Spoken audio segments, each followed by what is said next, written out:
मैं आप लोगों के लिए रोमांटिक से भरी दिल को छू लेने वाली हिंदी स्टोरी लाती हूँ, सब्सक्राइब कर लिया करो। परियों की बारात। जादुई परियों की कहानी। बहुत समय पहले की बात है। धरती की जंगलों में जादूगरनियों की बस्ती हुआ करती थी। ये सभी जादूगरनियां इंसानों को मारकर उन्हें खाने वाली बुरी जादूगरनियां थीं। जब भी कोई किस्मत का मारा या कोई रही भुला भटका हुआ उस जंगल से गुजरता, तो जादूगरनियां उसे पकड़कर बस्ती में ले जाती थी और फिर सभी जादूगरनियां मिलकर उसे मारकर खा जाती थी। फिर एक दिन रानी परी की 3 बेटियां धरती पर रहने वाले 3 राजकुमार से शादी करके उनके साथ जा रही थी। थोड़ी देर बाद उनकी बारात उसी बस्ती वाले जंगल से होकर गुजरती है, जहां उन जादूगरनियों का बसेरा था।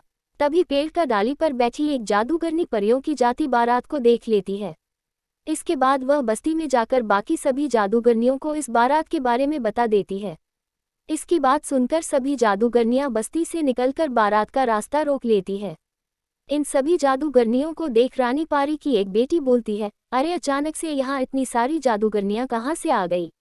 उद्धरण चिन्ह। तभी राजकुमार बोलता है, ये सभी बुरी जादूगरनियां हैं। ये इंसानों को मारकर खा जाती है और लगता है ये हमें पकड़ने आई है। तभी एक जादूगरनी कहती है, हाँ तुमने बिल्कुल सही कहा, हम तुम सब में से किसी को जिंदा नहीं छोड़ेंगे। तुम सबको पकड़कर अपने साथ ले जाएंगे। ऐसा सुनकर रानी परी की बेटी कहती है कि देखो, हम तीनों रानी परी की बेटियां हैं। अगर तुमने हम में से किसी को भी नुकसान पहुंचाया तो हमारी माँ तुम्हें नहीं छोड़ेगी। इसलिए अगर तुम सब अपनी भलाई चाहते हो तो यहाँ से लौट जाओ। पूर्ण विराम। इसके बाद जादूगरनी कहती है, हम किसी रानी परी से नहीं डरते हैं, यह हमारा इलाका है और यहाँ हमारा कोई कुछ नहीं बिगाड़ सकता है। इसके बाद सभी जादूगरनियां बारात सहित इन सब को अपनी बस्ती की तरफ ले जाने लगते हैं। तभी वहां से गुजर रही 2 सहेलियां ये सब देख लेती हैं और ये सभी बात परी देश पहुंचकर रानी परी को बता देती हैं।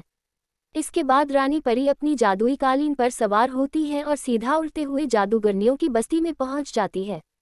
वहां पहुंचने के बाद रानी परी उन जादूगरनियों से कहती है कि अगर तुम अपनी सलामती चाहती हो तो अभी तुरंत हमारी तीनों बेटियों, दामादों और इन सभी लोगों को तुरंत आज़ाद कर दो, नहीं तो मैं तुम्हारी इस बस्ती को जलाकर राख कर दूंगी। इतना कहकर रानी परी अपनी जादुई छड़ी निकाल लेती है, लेकिन तभी एक कौवा उड़ता हुआ आता है और रानी परी की छड़ी लेकर एक डाल पर बैठ जाता है। यह देख सभी जादूगरनियां हंसने लगती है और कहती है, हाँ हाँ हाँ, बिना जादुई छड़ी के यह हमारा कुछ भी नहीं बिगाड़ सकती है। अब हम इन सब के साथ इसे भी मार कर खा जाएंगे। यह सब झाड़ी के पीछे बैठी दोनों सहेलियां देख रही थी और चुपके से रानी पारी की छड़ी लेने के लिए पेड़ पर चढ़ जा रही है। चढ़ने के बाद एक सहेली कौए को पकड़कर उसकी चोंच से जादुई छड़ी छीन लेती है और फिर दोनों सहेलियां मिलकर उस कौए की गर्दन मरोड़कर मार डालती है। इसके बाद वो इस छड़ी को लेकर रानी परी के पास जाती है और उन्हें उनका जादुई छड़ी दे देती है। यह देख जादूगरनी कहती है, अरे ये क्या, इस लड़की ने तो हमारा सारा खेल बिगड़ दिया। जादुई छड़ी मिलने के बाद रानी पारी उन जादूगरनियों से कहती है, मेरी बात ध्यान से सुनो, बुराई चाहे जितनी भी कोशिश कर ले, लेकिन वह अच्छाई से कभी नहीं जीत सकती। चलो अब तुम सब मरने के लिए तैयार हो जाओ। इतना कहकर रानी परी अपनी जादुई छड़ी से उन जादूगरनियों के ऊपर बड़े बड़े आग के गोले बरसाने लगती है, लेकिन जादूगरनियां अपनी सारी शक्ति लगाकर उससे बचने की कोशिश करती, लेकिन वो रानी परी से हार जाती है और देखते ही देखते सभी जादूगरनियों के साथ साथ बस्ती भी जलकर राख हो जाती है। जादूगरनियों को हराने के बाद रानी परी उन दोनों सहेलियों से कहती है, तुम दोनों बहुत बहादुर हो, आज तुम दोनों की मदद से इन दुष्ट जादूगरनियों को उनके किए की सजा मिल पाई है, इसलिए मैं तुम दोनों से बहुत खुश हूँ। इतना कहकर रानी परी उन दोनों को ढेर सारे सोने के सिक्के देकर वहां से विदा कर देती है।